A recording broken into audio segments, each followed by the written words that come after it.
Bonjour. Aujourd'hui, on va voir une partie très intéressante de Synergie Édition Pilotée. On va découvrir le programme de travail et on va voir ensemble comment le programme de travail va être un outil de pilotage et de maîtrise de notre mission. Je vais choisir, par exemple, un compte dans la section Achat d'approvisionnement. Exemple, j'ai cliqué le compte 601. Par la suite, je vais lancer, voir le mouvement du compte, le listing de ce compte. Donc, ce formulaire va me montrer le grand livre du compte 601 avec quelques couleurs qui sont déjà apparues. Ces couleurs proviennent en fait de la phase échantillonnage. Donc, lors de la phase d'échantillonnage, j'ai choisi un certain nombre de mouvements que le collaborateur est censé de les voir. Ensuite, le collaborateur va charger le programme de travail. Donc, il va aller au programme de travail et il va visualiser un listing ou les points qu'il doit vérifier. Donc, je peux réduire mon programme de travail. Je vais le mettre ici, exemple. D'accord? Voilà. Mon programme de travail, comme vous voyez, il est catégorisé par assertion. Cette défalcation, elle est très importante pour se conformer d'une part à la normalisation. De cette manière, j'ai des vérifications ou j'ai des points à vérifier assertion par assertion pour couvrir la majorité du risque de l'information financière. Aussi, elle me permet d'organiser mon travail de telle manière, je peux cibler ou je peux commencer par une catégorie avant une autre. C'est-à-dire, si j'ai par exemple un souci d'ordre fiscal, donc je vais filtrer les vérifications ou les points qui ont une incidence fiscale. Exemple ici. Comme vous voyez, j'ai 7 points à vérifier. Si j'ai un souci fiscal de premier rang, donc je vais filtrer uniquement les points d'ordre fiscal. Aussi, on va voir l'importance de cette catégorisation au niveau des états de suivi ou les états de visualisation des taux de couverture.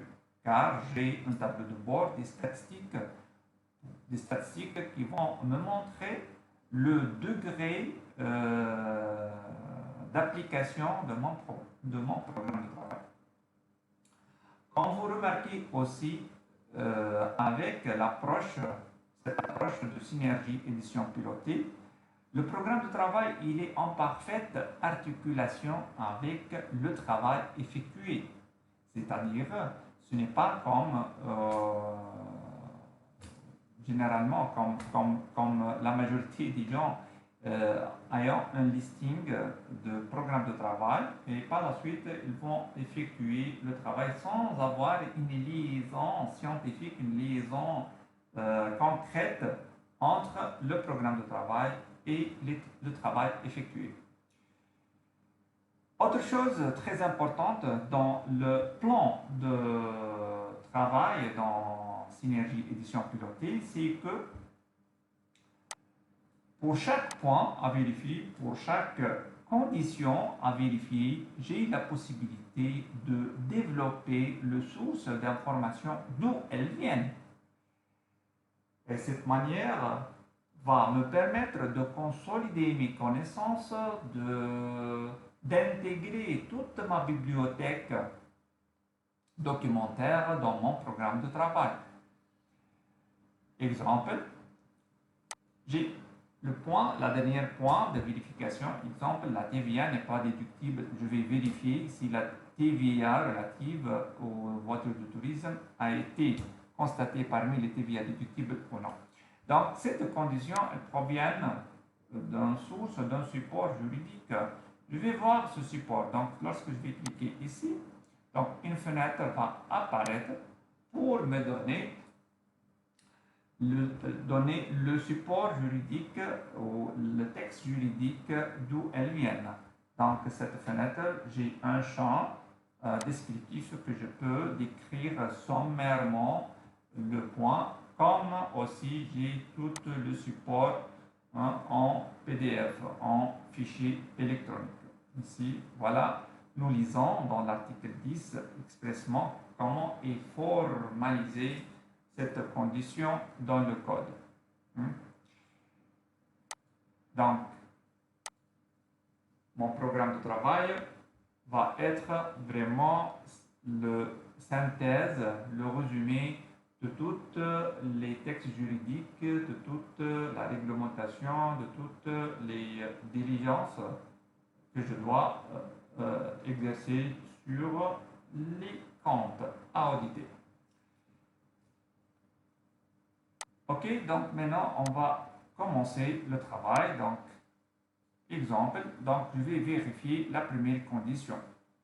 La première condition, avec une légende vert clair, donc aussi une petite parenthèse, les couleurs ici sont modifiables. Donc, comment je vais modifier? Lorsque je vais cliquer bouton droite par la souris, une palette de couleurs va s'ouvrir et je vais choisir le couleur que je veux. D'accord?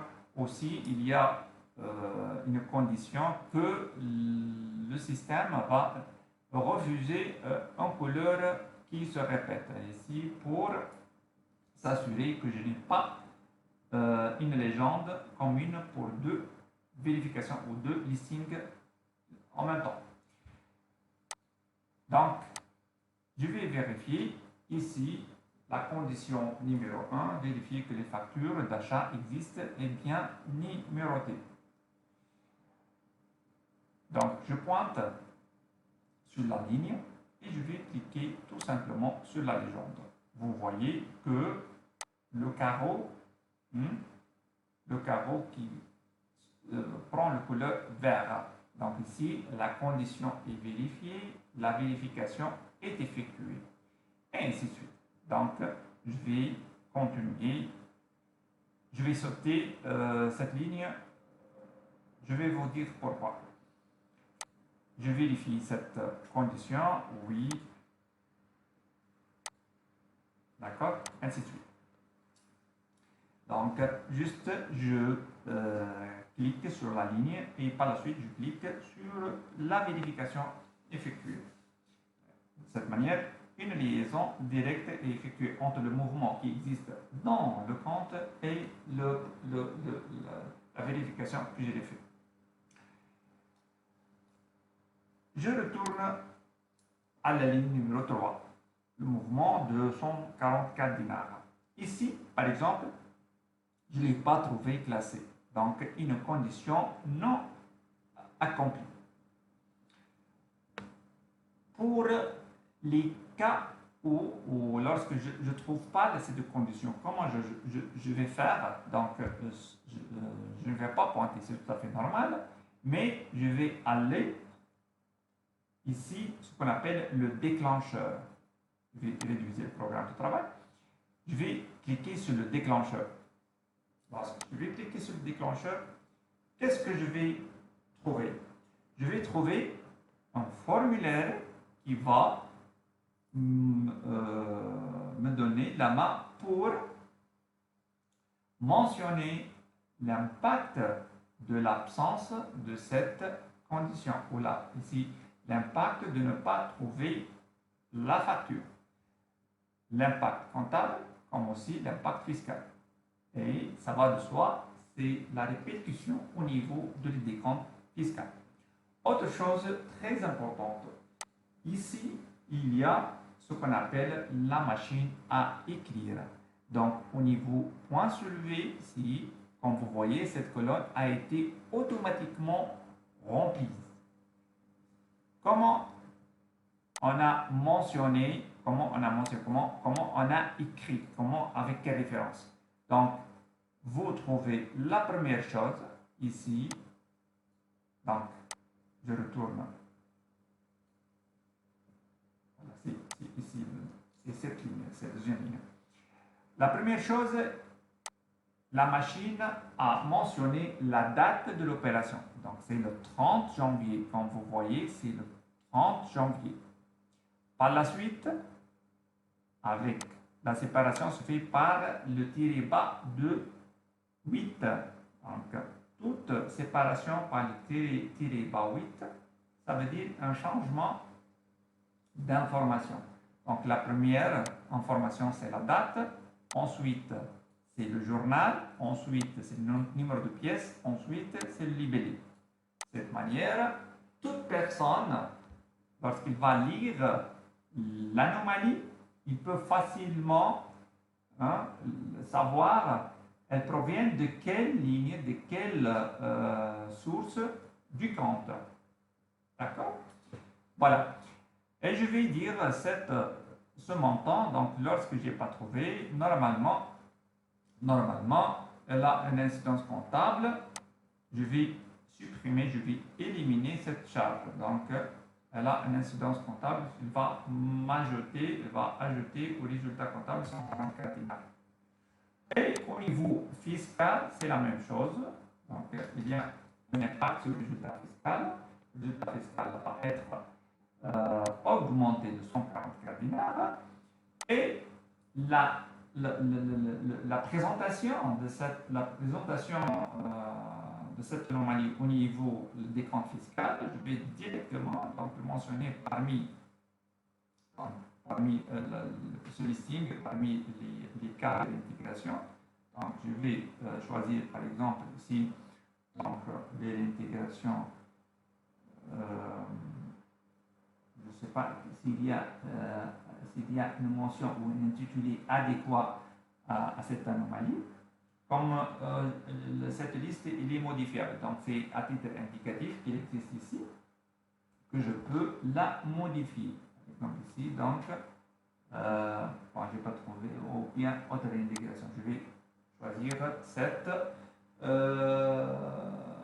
catégorisation. Et ce sont parmi les intégrations, ce sont les familles qui existent dans le décompte fiscal. D'accord?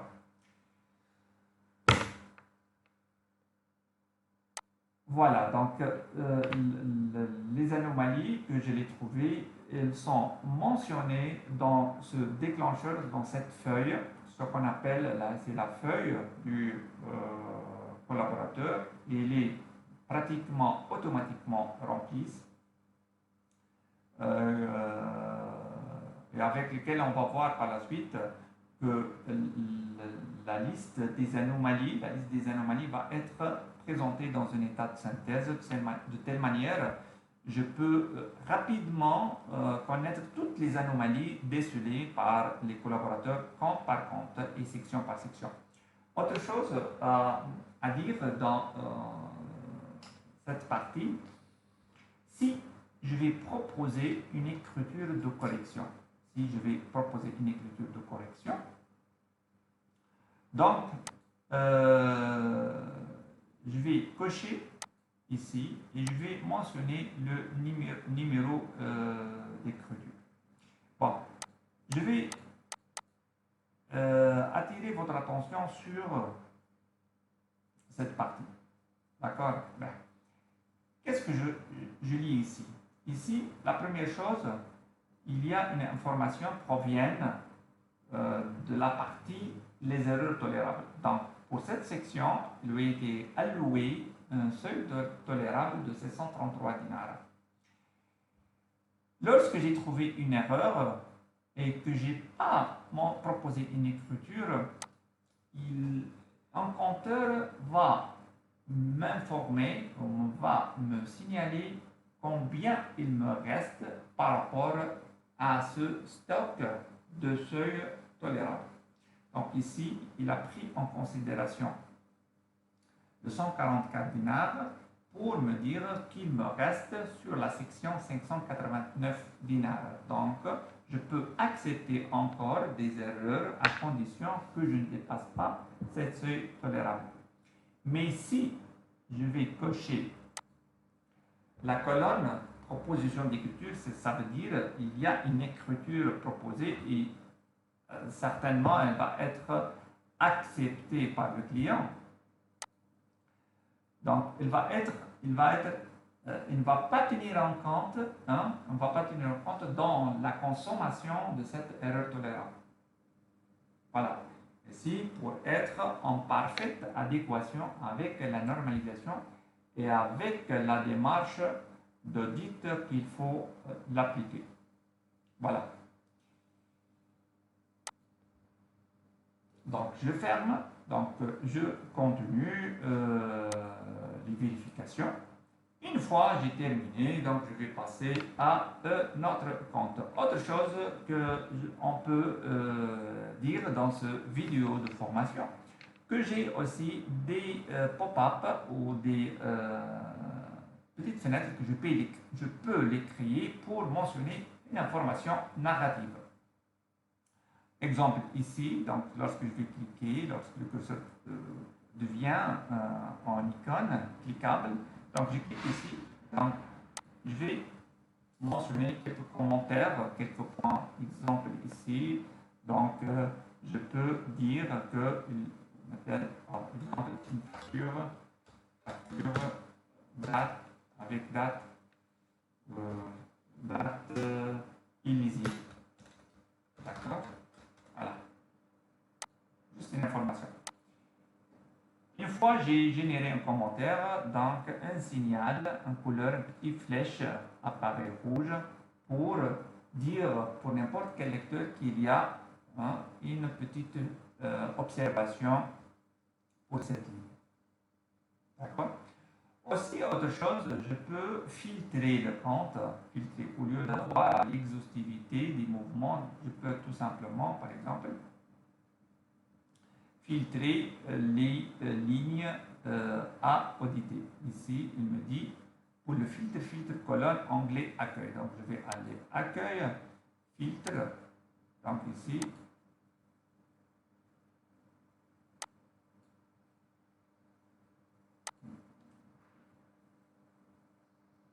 je vais retourner. Voilà. Donc, je vais mettre le curseur ici. Par la suite, je vais filtrer et je vais donner uniquement point 1. Voilà. D'accord? Autre chose, si je veux supprimer un pointage que j'ai fait, tout simplement, je vais cliquer en double. Clic et par la suite, je vais gommer la couleur. Voilà, donc de cette manière, on fait notre travail de pointage et de vérification des comptes. Maintenant, on va voir les états de synthèse et comment on va piloter, comme on l'a dit, notre dossier à travers le programme de travail. Donc, je vais aller à la partie des rapports, donc au niveau admin, revue. Donc, la première chose, les taux de couverture. Donc, je vais lancer taux de couverture. Ici, il va me dire quelle section vous voulez voir. Donc, je vais choisir achat d'approvisionnement. OK. Voilà, donc, il m'a donné tous les comptes audités dans cette section. Donc, ici, pour notre cas, j'ai audité ici le compte 601 00100. Ce compte a été déjà travaillé. Comment on va lire ces détails? La première chose, donc ici, il va me donner le pourcentage d'échantillons retenus pour ce compte. Ça, c'est l'échantillon par mouvement. Ça veut dire quoi? Donc, il a calculé le nombre de lignes sélectionnées par rapport à la totalité du nombre. Ce n'est pas un échantillon par par montant, c'est un échantillon par ligne. Par la suite, ici, s'il y a eu une validation par solde, il va être mentionné quel est le justificatif avec lequel j'ai validé le compte. Et ici, il va me donner une statistique par assertion. Donc, si j'ai validé uniquement l'assertion existante, donc les tâches effectuées appartiennent à l'assertion existence, il m'a dit que vous avez nombre de lignes pointées. J'ai pointé uniquement 2 lignes. Donc, comme vous voyez, voilà, j'ai pointé uniquement 2 lignes. D'accord? 2 lignes. C'est pourquoi il a dit vous avez effectué uniquement 2 lignes qui représentent 6%. 6% par rapport à l'échantillon sélectionné. C'est donc, je prends en connaissance que je n'ai pas appliqué ou je n'ai pas effectué mon travail d'une manière exhaustive. Donc, pourcentage de couverture du mouvement, c'est 6%. Montant audité, le montant audité représente 21 540 qui représente 4% du total des mouvements du compte. Ce n'est pas le total du mouvement retenu dans le compte. D'accord? Voilà. Donc ici, il me donne une idée sur le taux d'utilisation du programme de travail. Ça, pour les conditions accomplies. Pour les conditions accomplies. Pour les points qui ne sont pas accomplis, c'est-à-dire les erreurs ou les anomalies soulevées par les collaborateurs, donc je vais les voir en générant les feuilles de travail collaborateurs. Donc, feuille de travail collaborateur, si je vais aller à la section achat d'approvisionnement, voilà, je vais voir hein, l'anomalie que je l'ai soulevée. Donc, au niveau, j'ai dit la ligne, l'opération du 30 janvier dans le journal achat, numéro 34, est de libellé tel, ayant un montant de 144 dinars qui a une incidence sur le résultat comptable, une incidence positive. D'accord? Et aussi une incidence fiscale, ainsi de suite. Donc, cet état, ce qu'on appelle la feuille de travail collaborateur, qui a été aussi, je rappelle, feuille a été automatiquement, presque automatiquement accomplie. Voilà. Donc, voilà pour cette vidéo. J'espère que j'étais clair pour connaître le mécanisme, connaître comment on va appliquer, on va faire une jonction entre le programme de travail, notre checklist du programme de travail et les mouvements du compte. Je vous remercie et au prochain. Au revoir.